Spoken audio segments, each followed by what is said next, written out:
مزید Islamic videos کے لیے ہمارے چینل حقیقت اسلام کو سبسکرائب کریں۔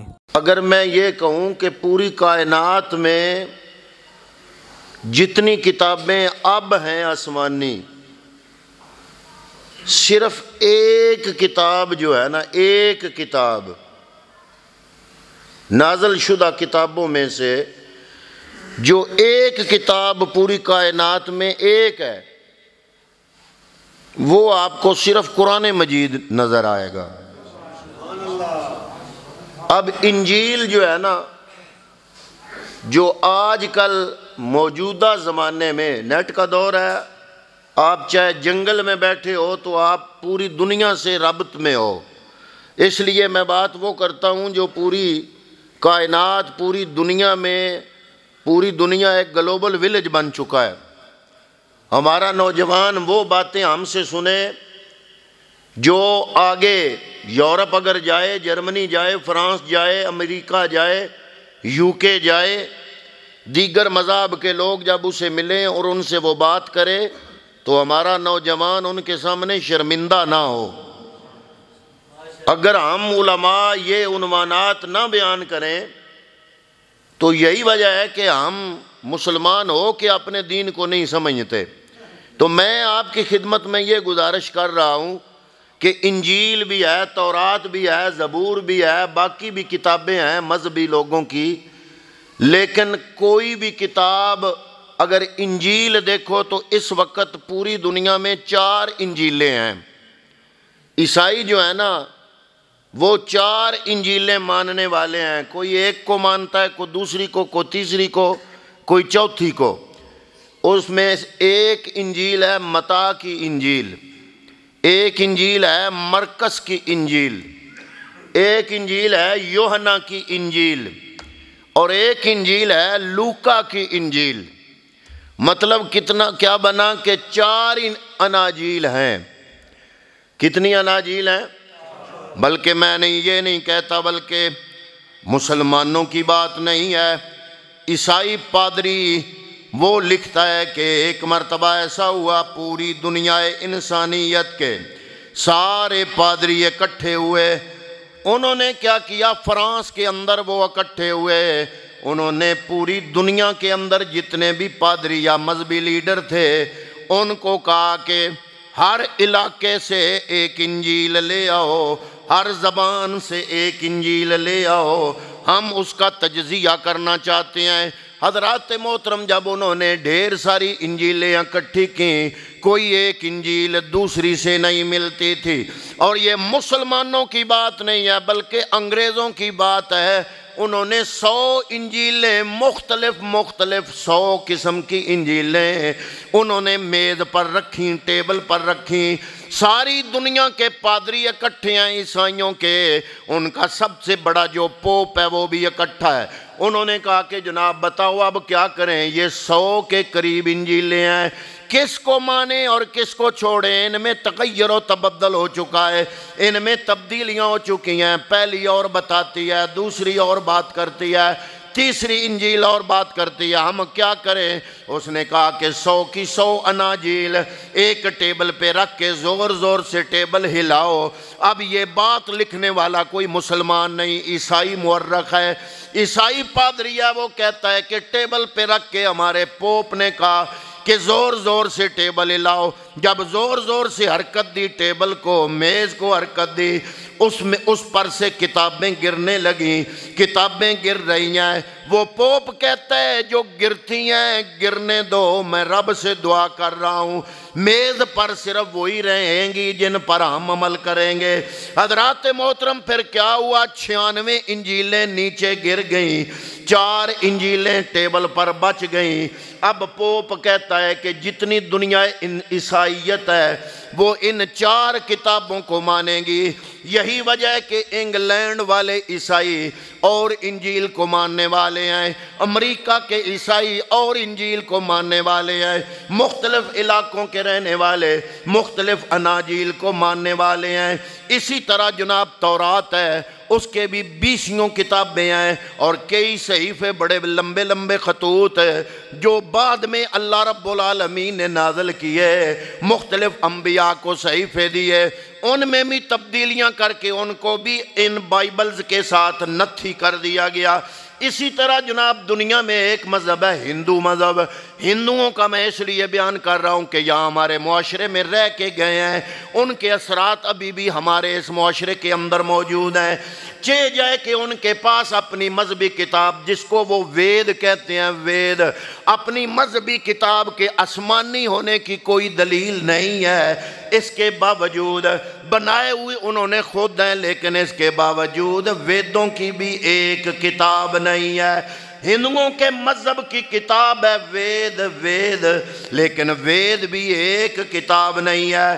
ایک ہے جناب رگ وید، ایک ہے جناب رام وید، ایک ہے جناب یجر وید، ایک ہے جناب اتھر وید۔ یہ 4 قسمیں ہیں، 4 نام ہیں ویدوں کے۔ ہندو بھی اپنی مذہبی کتاب بنائی ہوئی بھی خود ہے، آسمانی ہے بھی نہیں، لیکن وہ بھی اپنی ایک مذہبی کتاب پر متفق نہیں ہے۔ ان کی بھی مذہبی کتاب 4 حصوں میں بٹ گئی ہے۔ حضرات محترم اب باری آئی قرآن مجید کی، فرانس کے وہ پادری جو اکٹھے ہوئے، انہوں نے اناجیل کو جب اکٹھا کیا، انہوں نے کہا کہ لگے ہاتھ قرآن بھی دیکھ لو، ایسے کرو مختلف زبانوں سے قرآن کے نسخے اکٹھے کرو، مختلف ملکوں سے قرآن کے نسخے اکٹھے کرو۔ ایک نسخہ امریکہ سے منگایا گیا، ایک UK سے منگایا گیا، ایک سعودیہ سے منگایا گیا، ایک مصر سے منگایا گیا، ایک ایران سے منگایا گیا، ایک انڈیا سے منگایا گیا، پھر کوئی نسخہ 2 صدی ہجری کا، کوئی نسخہ 5ویں صدی ہجری کا، کوئی نسخہ 12ویں صدی ہجری کا۔ ہر صدی کے نسخے انہوں نے منگائے۔ جب انہوں نے باریک بینی سے تجزیہ کیا، اب یہ تجزیہ کرنے والے مسلمان نہیں تھے، یہ تجزیہ کرنے والے مسلمانوں کے علماء نہیں تھے، بلکہ یہ تجزیہ کرنے والے انگریز پادری تھے۔ جب انہوں نے ہر صدی کا قرآن دیکھا اور ہر علاقے کا قرآن دیکھا تو ایت رہ گئی، ان کو ایک لفظ میں بھی کوئی فرق محسوس نہیں ہوا۔ وہ بول پڑے، انہوں نے کہا ایک قرآن ایسی کتاب ہے جو جیسے رب نے نازل کی ہے ایسے ہی ابھی تک موجود ہے۔ حضرات محترم، میرے نبی کا زندہ معجزہ قرآن مجید کی صورت میں آج تیرے اور میرے ہاتھ میں موجود ہے۔ یہ الگ بات ہے کہ ہم مسلمان خود اپنی اس کتاب پر ظلم کریں، اس کی طرف توجہ نہ کریں، وگرنہ یہ کتاب آج بھی یہ کتاب شور مچا رہی ہے، بول بول کے کہہ رہی ہے اگر رب کا کوئی زندہ معجزہ، اپنے مصطفیٰ کا کوئی زندہ معجزہ دیکھنا چاہتے ہو تو میں کتاب قرآن کی صورت میں آج بھی موجود ہوں۔ پھر ایک بڑی باریک بات میں آپ کی خدمت میں عرض کرنا چاہوں گا۔ تورات اتری عبرانی زبان میں، تورات عبرانی زبان میں، عبرانی زبان ڈیڈ ہو چکی ہے۔ انجیل اتری یونانی میں، یونانی زبان بھی ڈیڈ ہو چکی ہے۔ اور یہ ہندوؤں کے جو وید ہیں، وید یہ بنے ہیں سنسکرت میں۔ سنسکرت زبان بھی نہ کوئی بولنے والا رہ گیا، اب یہ زبان بھی ختم ہو چکی ہے۔ اور قرآن الف لام را تلک آیات الکتاب المبین انا انزلناہ قرآنا عربیا لعلکم تعقلون۔ فرمایا یہ قرآن رب نے عربی زبان میں نازل کیا۔ حضرات محترم، آپ کے لیے بڑے فخر کی بات ہے کہ جس زبان میں انجیل آئی وہ زبان ختم ہو گئی، جس زبان میں تورات آئی وہ زبان ختم ہو گئی، جس زبان میں زبور آئی وہ زبان ختم ہو گئی، جس زبان میں وید ہے وہ زبان ختم ہو گئی، لیکن جس زبان میں آپ کی کتاب قرآن ہے، سینکڑوں نہیں، ہزاروں نہیں، لاکھوں نہیں، بلکہ اس وقت بھی کروڑوں لوگ عربی بول رہے ہیں، عربی لکھ رہے ہیں۔ زندہ زبان میں ہماری کتاب قرآن مجید تحفہ ہے یا نہیں ہے؟ یہ الحمد کی الف لام سے لے کر والناس کی سین تک یہ جو لفظ ہیں حضرات محترم بہت بڑی دولت ہے۔ یہ الگ بات ہے میرے گھر میں 5 قرآن پڑھے رہے ہیں، ان پہ گرد جمی رہے، مجھے توفیق نہ ہو ان کو کھولنے کی۔ حضرات محترم یہ میری بدبختی ہو سکتی ہے، وگرنہ رب العالمین نے تو اپنا آخری کلام، وہ ایک عیسائی نے جب ہمارے قرآن کی آیت پڑھی الیوم اکملت لکم دینکم واتممت علیکم نعمتی ورضیت لکم الاسلام دینا، ترجمہ الیوم محبوب آج کے دن اکملت لکم دینکم، میں رب نے تیرے لیے تیرا دین مکمل کر دیا، وَأَتْمَمْتُ عَلَيْكُمْ نِعْمَتِي، اے میرے محبوب میں رب نے اپنی نعمت تجھ پہ مکمل فرما دی، وَرَضِيتُ لَكُمُ الْإِسْلَامَ دِينًا، اور تیرے لیے میں رب العزت نے جو دین پسند کیا اس کا نام اسلام ہے۔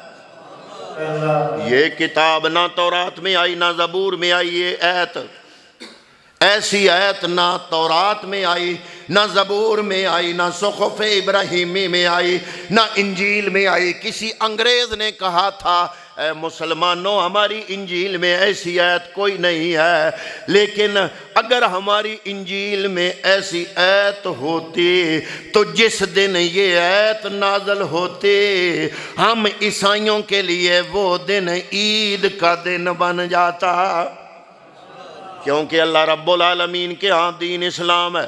آدم کے زمانے میں بھی رب کی بارگاہ میں دین اسلام ہے، نوح کے زمانے میں بھی رب کے نزدیک دین اسلام ہے، ابراہیم علیہ السلام کے زمانے میں بھی رب کے نزدیک دین اسلام ہے، موسیٰ علیہ السلام کا بھی دین اسلام تھا، یہ یہودیوں نے یہودیت گھڑ کے بنائی۔ عیسیٰ علیہ السلام کے زمانے میں بھی دین اسلام تھا، عیسیٰ کا دین بھی اسلام تھا۔ یہ عیسائیت عیسائیوں نے خود گھڑ کے جب اس میں تبدیلی کی تو عیسائیت بنی، عیسائیت انہوں نے بنائی، رب نے عیسائیت نازل نہیں کی۔ رب نے ہر نبی کے زمانے میں جو دین نازل کیا وہ ان الدین عند اللہ الاسلام، اللہ نے اسلام نازل کیا چاہے نبی کوئی بھی تھا۔ لیکن اللہ رب العالمین نے جوں انسانیت پروان چڑھتی گئی ترقی میں، مثلاً آج سے 50 سال پہلے ماحول اور تھا نا۔ یہ سفید داڑھیوں والے میرے بزرگ اپنے بچپن کا دور جب یاد کرتے ہیں تو ان کو نہ موبائل نظر آتا ہے، نہ فون نظر آتا ہے، نہ یہ چیزیں نظر آتی ہیں، تو دور اور تھا، یعنی انسان ترقی کرتا گیا تو جوں انسان ترقی کرتا گیا نیا نبی اس نئے ماحول کے مطابق شریعت اپنی لاتا گیا۔ دین ایک ہی تھا، لیکن جوں انسان ترقی کرتا گیا شریعت ہر نبی اپنی اس ماحول کے مطابق لاتا گیا۔ اللہ نے کسی زمانے میں بھی یہ نہیں کہا کہ اب دین مکمل ہے۔ جب مصطفیٰ کی باری آئی تو اللہ نے فرمایا اے انسان چاہے تم چاند کی بلندیوں پہ پہنچ جاؤ، مریخ پہ ڈورے ڈال لو، سمندروں کی اتھاہ گہرائیوں میں چلے جاؤ، اس کتاب قرآن میں ہر زمانے کی ہدایت رب نے رکھ دی ہے۔ الیوم اکملت لکم دینکم، آج رب فرما رہا ہے میں رب نے اپنے دین کو مکمل کر دیا، کیونکہ زمانہ بھی اب مکمل، نبی بھی آخری، کتاب بھی آخری، اب میں نے اس دین کو مکمل کر دیا، اب اس میں کوئی رد و بدل نہیں ہوگا۔ اتنا کامل دین ماننے والے ہیں ہم، اور اتنی کامل کتاب ہے ہمارے پاس، پھر ہم ٹھوکریں کھاتے پھرتے ہیں، پھر ہم اگلے سے امپریس ہوتے ہیں، اور یہ امریکہ یہ کر دے گا وہ کر دے گا۔ دنیا کے اندر کامیابی کا دار و مدار اگر دولت پہ ہوتا تو قارون سب سے بڑا کامیاب بندہ ہوتا، اگر دنیا کے اندر کامیابی کا دار و مدار اقتدار پہ ہوتا تو نمرود سب سے زیادہ کامیاب ہوتا۔ قرآن نے کہا کہ وہ سب سے زیادہ ناکام تھے۔ دولت کامیابی کا معیار نہیں ہے، بڑی کوٹھیاں، بڑے محل اور اقتدار، وزارت اور سفارت، یہ کامیابی کا معیار نہیں ہے۔ یا اللہ تیرے نزدیک کامیابی کا معیار کیا ہے؟ فرمایا اس دل میں جتنا تقویٰ ہوگا اللہ کے ہاں وہ بندہ اتنا ہی کامیاب ہوگا۔ ان اکرمکم عند اللہ اتقاکم، جتنے تقوی والے ہو، جتنے روپیے والے نہیں، جتنی کوٹھیوں والے نہیں، جتنی وزارتوں والے نہیں، یا اللہ کون تھے لوگ تیری بارگاہ میں عزت والے ہیں؟ فرمایا ان اکرمکم۔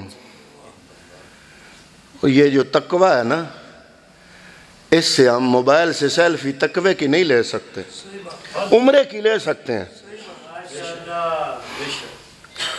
میں جو بات کر رہا ہوں پتہ نہیں آپ سمجھ رہے ہو کہ نہیں۔ اس موبائل سے ہم عمرے اور حج کی سیلفی تو لے سکتے ہیں، تقوی کی سیلفی اگر کوئی بہت بڑا جاگیردار سرمایہ دار ہے، اس نے اشتہار چھپوا دیا کہ 20 بچیوں کی شادی کروں گا، ساتھ کیمرے والے اور صحافی ضرور بلائے، اور اس کی فوٹو لی جا رہی ہے، وہ چاہے غریب سے غریب بچی تھی، تو کیا اپنے شریکوں میں وہ ساری زندگی سار اٹھا سکے گی جس کی آپ چودھری صاحب فوٹو لے رہے ہو؟ آپ نے تو اپنے تقوی کا اشتہار بنا دیا۔ تقوی اشتہار سے نہیں ملتا، تقوی دل میں ہوتا ہے۔ اگر تم رب کو راضی کرنے کے لیے کرتے تو میڈیا نہ بلاتے، فوٹو نہ لیتے کسی غریب بچی کا۔ اگر تم نے اس کو جہیز دے دیا، فارغ کر دیا، تو کم از کم اس کے فوٹو لے کے ساری زندگی اس بچی کے لیے تانا تو نہ بناؤ، اس کی زندگی تو مشکل نہ بناؤ۔ ساری زندگی سسرال میں اس کو تانے ملتے رہیں گے کہ تیرا باپ اور بھائی تو تجھے فارغ نہیں کر سکتا تھا، تمہارے علاقے کے چودھری نے تمہیں جہیز دے کے فارغ کیا، چاہے وہ جتنی غریب ہو۔ آخر عزت نفس تو ہر انسان کی ہوتی ہے۔ تو تقوی کا تعلق موبائل سے نہیں ہے، تقوی کا تعلق فوٹو سے نہیں ہے، تقوی کا تعلق دل سے ہے۔ یا اللہ تیرے ہاں عزت والا کون؟ فرمایا جس میں تقوی زیادہ۔ اب تقوی کی دولت کہاں سے ملے گی؟ فرمایا یہ کتاب ہدی اس کا کام ہی تقوی پیدا کرنا ہے۔ یا اللہ سانت نہیں ہون تک پتہ لگا، فرمایا تو سانیرہ درے ہے کر پڑھے۔ تم تو قرآن اس وقت نکالتے ہو جب یہ سر پہ اٹھانے کی ضرورت پڑتی ہے، یا چاچا بابا دادا نانا فوت ہو جائے تو پھر قرآن مسلمان نکالتا ہے۔ وہ سمجھتا ہے کہ یہ اب قرآن پڑھنا ضروری ہے، دادا فوت ہو گیا، نانا فوت ہو گیا۔ وہ کتاب جو زندوں کے لیے آئی تھی ہم نے مردوں کے لیے بنا دی۔ ثواب پہنچنے کا انکار نہیں کرتا میں، پر یہ اصل مقصد نہیں ہے، یہ تو جھونگے کا فائدہ ہے، یہ تو جھونگے کا فائدہ ہے۔ وہ کتاب جو زندہ کے لیے آئی تھی، جو زندگی کا نصاب دینے کے لیے آئے تھے، ہم نے اس کو مردوں کے لیے ثواب پہنچانے کا ذریعہ بنا دیا۔ اور اس کتاب کا کام بھی مردے سے شروع ہوتا ہے، مردے پہ ختم ہو جاتا ہے۔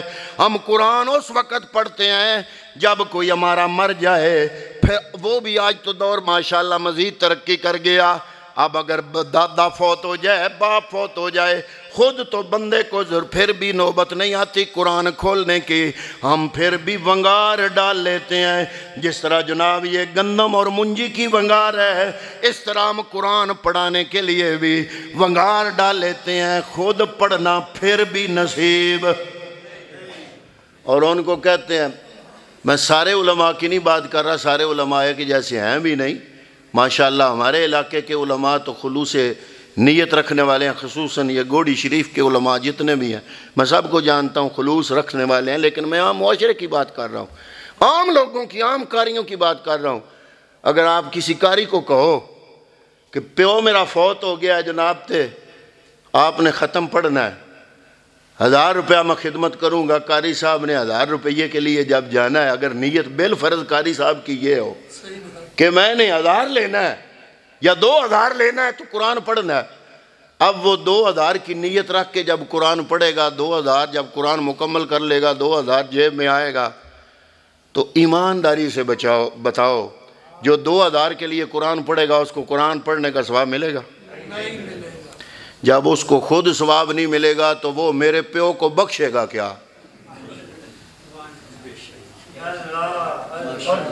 اس واسطے میرے محترم، اگر کوئی فوت ہو گیا، جس درد سے باپ کا بیٹا قبر پہ جا کے ایک دفعہ سورہ فاتحہ 3 بار کل شریف پڑھے گا، جس درد اور اپنائیت اور لگن سے پڑھے گا، حضرات محترم مجھے کوئی 1,00,000 روپیہ دے دے، اس اپنائیت اور درد سے میں کبھی بھی نہیں پڑھ سکتا جس اپنائیت اور درد سے بیٹا خود پڑھ سکتا ہے۔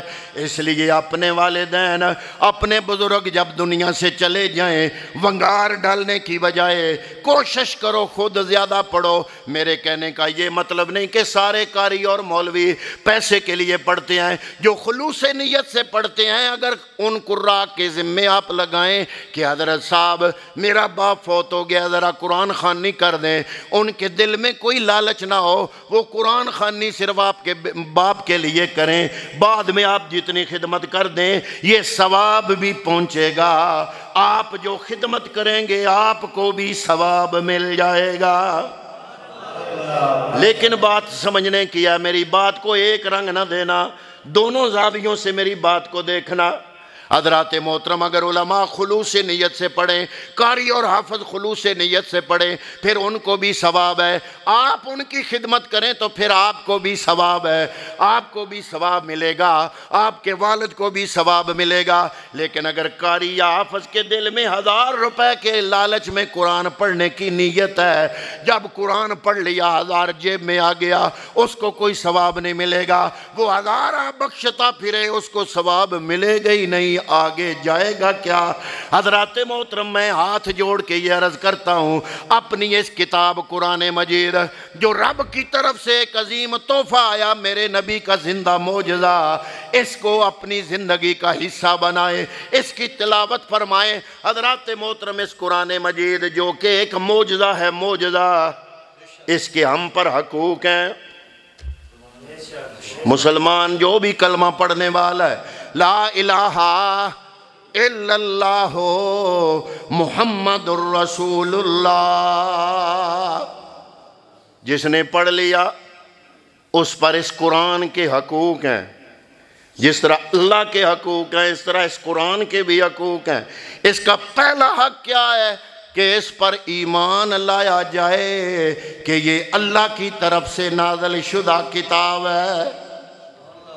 اس کا دوسرا حق کیا ہے؟ اس کو صحیح تلفظ کے ساتھ، تجوید کے ساتھ، صحیح ضاد اور دال، زال اور زوئے، زے اور ضاد، ان میں فرق کرنا جانتا ہو، سین اور سواد اور سا، ان میں فرق کرنا بھی جانتا ہو۔ یہ دوسرا حق ہے قرآن کی تلاوت کا کہ بندے کو، مسلمان کو قرآن پڑھنا آتا ہو۔ ہمارے رجسٹروں میں لکھا ہوا ہے ہم مسلمان ہیں، شناختی کارڈ میں لکھا ہوا ہے ہمارا مذہب اسلام ہے، لیکن جب نماز سنیں تو اب بھی کئی لوگ یہی پڑھتے ہیں سبحانک اللہم بحمدے کا، آتی نماز بھی نہیں ہے۔ کتنا ظلم ہے اپنے دین کے ساتھ۔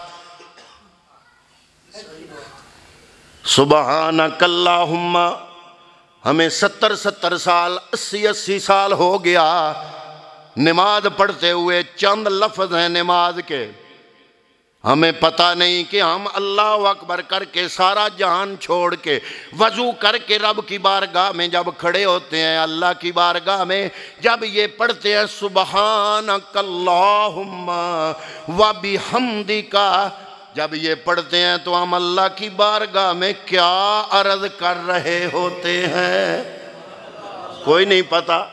حالانکہ وہ بندہ بڑا پرحال ہے، دنیا داری بڑی جانتا ہے، اپنے معاملات کا بڑا ماہر ہے، بڑا سیاںا ہے، دنیا کے حوالے سے بڑا تیز ترار ہے، دین کے حوالے سے 70 سال ہو گئے ہمیں نماز پڑھتے ہوئے، ہمیں یہ بھی نہیں پتا کہ ہم نماز میں جو لفظ اللہ کی بارگاہ میں عرض کرتے ہیں ان کا مطلب کیا ہے۔ مولا کائنات مولا علی المرتضی شیر خدا آپ فرماتے ہیں کہ جب میرا دل کرتا ہے میں اللہ کی باتیں سنوں تو میں رب کا قرآن پڑھنا شروع کر دیتا ہوں۔ الحمد کی الف لام سے لے کر والناس کی سین تک یہ پورا قرآن رب کی گفتگو ہے۔ مولا کائنات فرماتے